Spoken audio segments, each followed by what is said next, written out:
A megachurch in Lexington, Kentucky is gone. 4,000 members, doors shut, building sold, and at the center of it all, a pastor who just pleaded guilty to raping a young one. This is the story of Lex City Church, a congregation that survived one scandal, tried to rebuild, and then collapsed under the weight of something far worse. On March 23rd of this year, Zachary King, 48 years old, former executive pastor of Lex City Church in Lexington, Kentucky, walked into a courtroom and pleaded guilty to 7 felonies. 7. The charges include first and third degree rape, first and third degree first degree SA, and using an electronic device to induce a engage in sensual activity. According to investigators, King told authorities himself that he had sensual intercourse with a young one, a teenager, in his home, and on church property at Lex City Church. The SA began when she was just 15 years old and continued for approximately a year and a half. At least once, according to state investigators, King physically restrained the girl during the. He also exchanged sensually explicit images with her through Snapchat and WhatsApp. Let that sink in. This was not a momentary lapse in judgment. This was calculated, repeated, predatory CSA, carried out over 18 months in multiple locations, including the very church he was entrusted to lead. Kentucky Attorney General Russell Coleman responded to the guilty plea with these words, and I want to read them to you directly. We are sending this predator to prison to protect more Kentuckians from horrific SA. The charges carry a maximum sentence of life in prison. The prosecutor will recommend 13 years. Upon release, King will be required to register as a sex offender for the rest of his life. So how did this come to an end? According to reports, it was a church staff member, someone on the inside, who confronted King in 2024 and then reported the suspected CSA to Lexington police. That staff member, whoever they are, did the right thing, and I want to say that plainly. They saw something, they acted, and because of that, this CSA stopped. King resigned from Lex City in April 2024. He was arrested in June 2024, and by July 2024, the church had shut its doors permanently. Lex City Church once had a weekly attendance of approximately 4,000 people. It was a significant congregation, a community hub, a place where thousands of families worshipped week after week. When the church announced its closure, leadership released this statement, and I want to read it carefully. Today, we are writing a letter that no leadership team desires to write. Through thoughtful prayer and heartfelt tears, the leadership team of Lexington City Church has voted to permanently cease our ministry. We have lost the ability to remain financially viable and fulfill our God-given mission.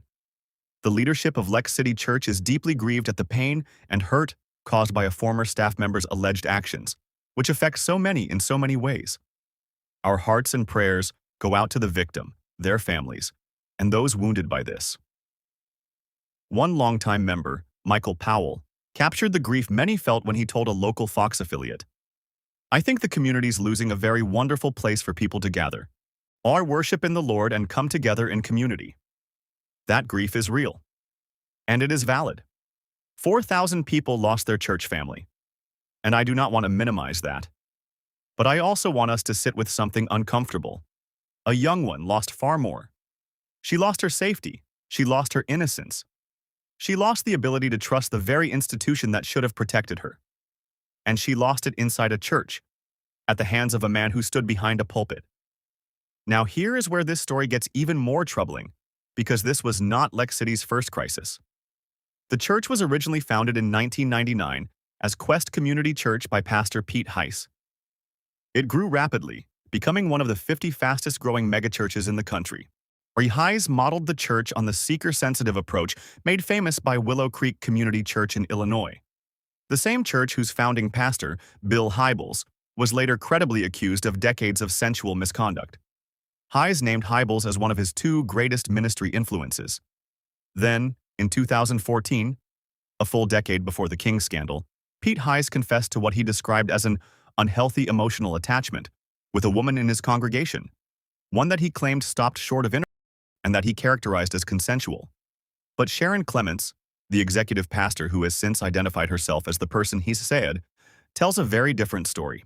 Speaking to the Roy's Report in 2024, Clements said, I thought we kept making a mistake. It was deep soul and moral injury that warps your moral compass. Yash, there were a lot of lines that were crossed. Clements went on to co-found a nonprofit called The Way Home, which helps survivors recover faith after spiritual abuse. Her courage in coming forward publicly is remarkable. Many experts and ethicists are clear on this point. A pastor cannot have a truly consensual romantic or sensual relationship with a congregant. The power differential, spiritual authority, pastoral trust, access to someone's most vulnerable moments, makes genuine consent functionally impossible. It is, at its core, an abusc of power. After the 2014 confession, Heiss stepped away from ministry. Quest Community Church rebranded as Lex City Church and brought in new leadership. And here's something that deserves attention.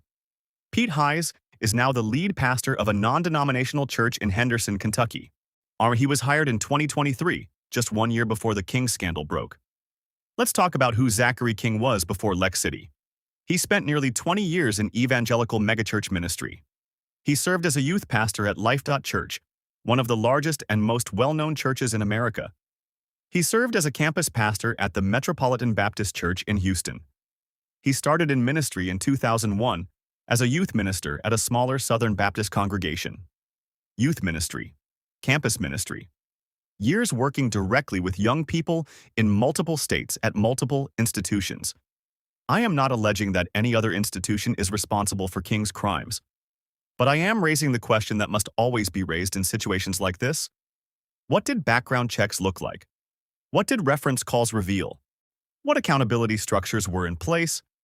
Because predators in positions of trust do not usually announce themselves. Zachary King's sentencing is scheduled for June 4th of this year.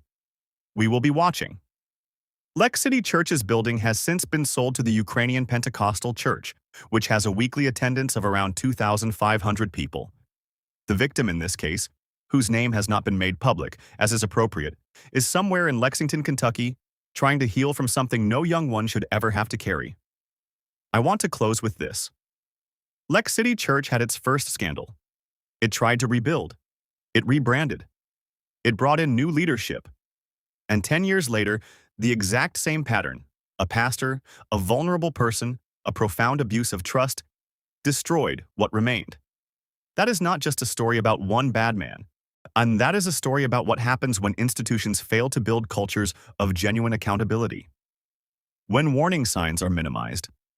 When the reputation of the church is treated as more precious than the safety of the people inside it. The church is not the building. We know that.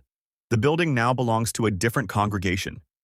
But the question Lex City's story leaves behind is one that every church, every denomination, and every board of elders needs to answer honestly.